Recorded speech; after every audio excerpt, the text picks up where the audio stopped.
The setup for 90-90 hip internal rotation will be lying on your back pretty close to a wall. We do want probably an inch or two between your thigh that we're going to be using and the wall. Now Austin's going to bring his right leg up to a 90-90 position. We've got 90 degrees between the torso and the thigh and 90 degrees between the thigh and the lower leg. Now what he's going to do is he's going to take his same side hand and he's going to place it on the inside of his knee. If you can't reach your knee, you can reach down to your thigh a little bit if you need to. Once he has that in position, he's going to really try to engage some of the muscles up here on the outside of his hip. I'll show you on this side, kind of between this, bony outside of your hip and then the bony front part of your pelvis is where we're probably going to be feeling most of the work here.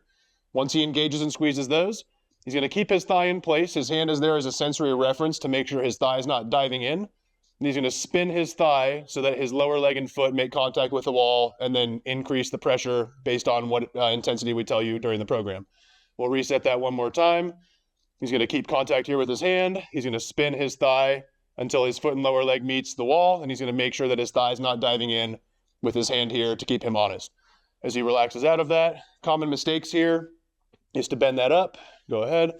And then to have your hand here, but as he rotates, his thigh is going to dive in too far. We don't want any of that. This needs to stay stationary in that direction. The other issue is that if you spin your foot out, and then you're trying to do a whole bunch of stuff with your ankle, like you're spinning your foot out, we're not going to get that work up into the hip. So we have to be really focused on trying to keep this thigh stationary, turning out, and your foot is just the thing that's in contact. We're really trying to use the muscles of the hip to increase the pressure out there.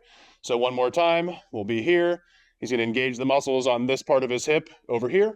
He's going to turn that until his foot makes contact, and then he's going to keep his thigh exactly where it is with this hand as a sensory reference.